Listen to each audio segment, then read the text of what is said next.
تا حالا شده یه کار خیلی مهم داشته باشین ولی هی یه صدایی تو سرتون بگه حالا بعدن یا از فردا دیگه حتما شروع میکنم. خب این حس یه حس کاملا مشترک بین هممون، اسمش اهمال کاریه و امروز قراره با هم یاد بگیریم که چطوری این دشمن میشه گفت خاموش موفقیت رو شکست بدیم و کنترل کارها و زندگیمون رو دوباره پس بگیریم. واقعاً چرا کاری که میدونیم واسه آیندمون خوبه، میدونیم انجام دادنش کلی به نفعمونه، رو هی پشت گوش میندازیم؟ این سوالیه که فکر کنم هممون بارها از خودمون پرسیدیم و جالبه بدونید جوابش این نیست که چون تنبلیم. نه، ریشه های این رفتار خیلی عمیق‌تر و پیچیده‌تر از این حرفاست و دقیقاً امروز می‌خوایم با هم همین ریشه ها رو پیدا کنیم. خب برای شکست دادن این گول یه نقشه راه خیلی واضح داریم. اول دشمنمون رو میشناسیم. بعد میریم سراغ هزینه‌های پنهانش. بعدش با چند تا تکنیک خفن برای شروع کردن خودمون رو مسلح میکنیم. یاد میگیریم چطور با ترسامون بجنگیم و آخر سر هم عادت‌هایی میسازیم که دیگه نذارن برگردیم به خونه اول. آماده این؟ پس بزن بریم. خب بخش اول، شناخت دشمن. میدونید یه اصل قدیمی هست که میگه برای شکست دادن دشمنت اول باید بشناسیش. اهمال کاری هم دقیقاً همینه. تا وقتی نفهمیم با چی طرفیم هر کاری بکنیم بیفایده است. پس بیایم ببینیم این اهمال کاری دقیقاً یعنی چی. ببینید اولین و مهمترین نکته همینه.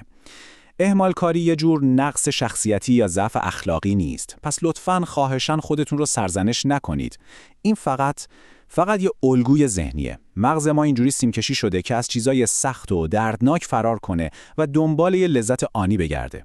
برای همین وقتی با یه کار سخت روبرو میشیم اهمال کاری میشه راه فرار مغزمون. اما خبر خوب چیه؟ خبر خوب اینه که این الگوها رو میشه تغییر داد. اینجا یه تفاوت خیلی مهمی هست که باید بدونیم. اهمال کاری با تنبلی فرق میکنه. فرض کنیم باید یه گزارش خیلی مهم بنویسین. یه آدم تنبل کلاً روی مبل لم میده و هیچ کاری نمیکنه. ولی شمایی که اهمال کاری میکنین چی کار میکنین؟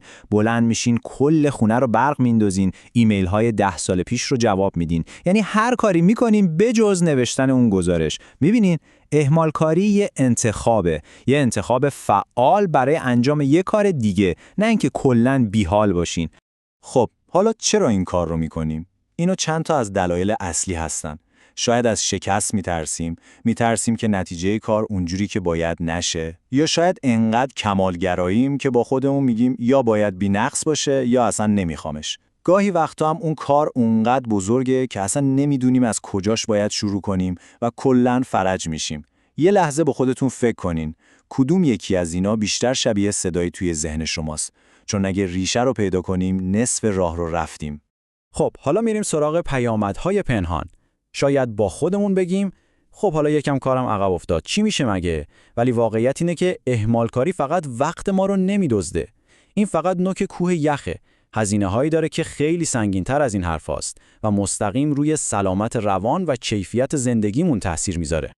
به این نمودار نگاه کنین. اینا فقط یه سری عدد و درصد خشک و خالی نیستن. این داستان زندگی خیلی از ما هست. 40% استرسه. اون حس استراب دائمی که یه کاری مونده و انجام نشده. 30% کاهش اعتماد به نفسه. هر بار که به خودمون قول میدیم و عمل نمی‌کنیم، یه تیکه از اعتماد به نفسمون کنده میشه. 20% کاهش کیفیت کاره. خب معلومه کاری که تو دقیقه 90 انجام بشه کیفیت نداره. و 10% هم از دست دادن فرصت هاست. فرصت‌هایی که شاید دیگه هیچ وقت تکرار نشن. اینا هزینه‌های واقعی اهمال کاریه. خب به اندازه کافی از مشکل و دردسراش گفتیم. حالا وقتشه که آستینا رو بالا بزنیم و بریم سراغ راه‌حل‌های عملی. میخوام چند تا تکنیک ساده ولی فوق‌العاده قدرتمند بهتون یاد بدم که کمک میکنه این قفل اهمال کاری رو برای همیشه بشکنیم و فقط شروع کنیم. اولین و شاید معروف‌ترین تکنیک قانون 5 دقیقه است. این قانون به طرز عجیبی ساده و در عین حال موثره. ببینید بزرگترین مشکل ما همون استارت زدنه، همون شروع کردنه. مغزمون از شروع کردن کارهای بزرگ متنفره. خب ما هم گولش میزنیم. به خودتون نگید باید این پروژه لعنتی رو تموم کنم. نه، بگید من فقط 5 دقیقه روش کار میکنم. همین. جادوی قضیه اینجاست که وقتی اون 5 دقیقه شروع میشه، اون مقاومت اولیه میشکنه و ادامه دادنش خیلی راحت تر میشه. دقیقاً مشکل همینه. بزرگترین دشمن ما حجم کاره. این تصویر حس خیلی از ما هست، نه؟ وقتی به یک کوه از کار نگاه میکنیم مغزمون قفل میکنه. انگار غرق شدیم و هیچ راهی برای بیرون اومدن نیست. این حس فلج کننده بهترین دوست اهمالکاریه. ولی نگران نباشین، برای فتح کردن این کوه هم نقشه داریم. خب در کنار قانون 5 دقیقه این 3 تا استراتژی کلیدی هم هست. اول تقسیم کار. اون کوه بزرگو به تیکه‌های کوچیک و قابل هضم تبدیل کنین. هر تیکه رو که انجام بدین حس پیشرفت بهتون دست میده. دوم کنترل محیط، یعنی حذف هر چیزی که حواستون رو پرت میکنه. گوشی، نوتیفیکیشن ها، تلویزیون، همه رو حذف کنین. و سوم اولویت بندی. یادتون باشه قرار نیست همه کارها رو با هم انجام بدین. روی اون 20% کاری که 80% نتیجه رو میسازه تمرکز کنین. تا اینجا بیشتر در مورد تکنیک‌های عملی حرف زدیم، ولی گاهی مشکل از ابزار نیست، از ذهنیتمونه. حالا می‌خوایم یکم عمیق‌تر بشیم و بریم سراغ 2 تا از بزرگترین ریشه‌های ذهنی اهمالکاری، یعنی ترس و کمالگرایی. این جمله رو واقعاً باید با طلا نوشت و زد به دیوار. شروع کردن مهمتر از کامل انجام دادنه. میدونید ما اینقدر منتظر لحظه عالی، حال عالی و شرایط عالی میمونیم که آخرش هیچ کاری نمی‌کنیم. کمالگرایی مثل یه دوست دلسوز به نظر میاد، ولی در واقع بدترین دشمن پیشرفته. به خودتون اجازه بدین که کار رو ناقص شروع کنین. اجازه بدین اشتباه کنین، چون پیشرفت همیشه بهتر از کمالگرایی فلج کننده است. یه نکته خیلی جالب در مورد مغز.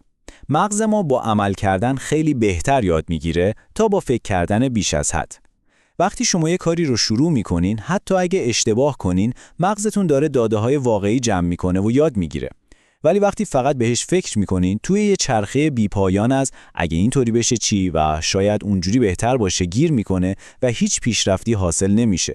پس عمل کنین، حتی عمل ناقص. خب تا اینجا ابزارها رو گرفتیم، ذهنیت رو هم درست کردیم.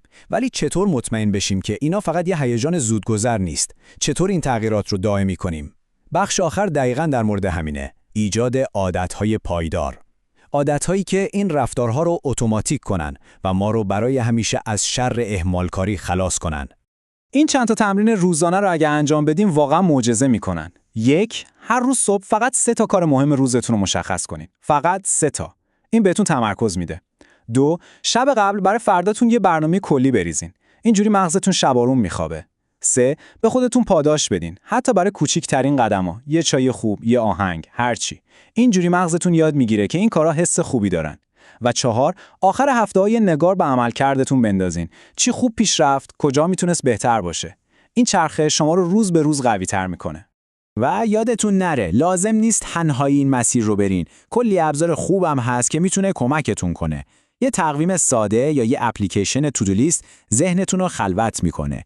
تایمر پومودورو یه ابزار عالیه برای تمرکز کردن تو بازه‌های 25 دقیقه‌ای. اپ‌های مدیریت پروژه هم هستن که پیشرفتتون رو بهتون نشون میدن و انگیزه میدن. از اینا به عنوان دستیار خودتون استفاده کنین. و در نهایت همه این حرفا به یک سوال میرسه. نه فردا، نه از شنبه. همین الان که دارین به من گوش میدین، کوچکترین، ساده ترین و بی‌درد سرترین قدمی که میتونین برای یکی از کاراتون بردارین چیه؟ شاید فقط باز کردن یه فایل ورد باشه، شاید فقط نوشتن عنوان یه ایمیل. هر چی که هست، همون رو پیدا کنین و با قانون 5 دقیقه فقط شروعش کنین. یادتون باشه بزرگترین سفرها هم با یه قدم کوچیک شروع میشن. اولین قدم شما چیه؟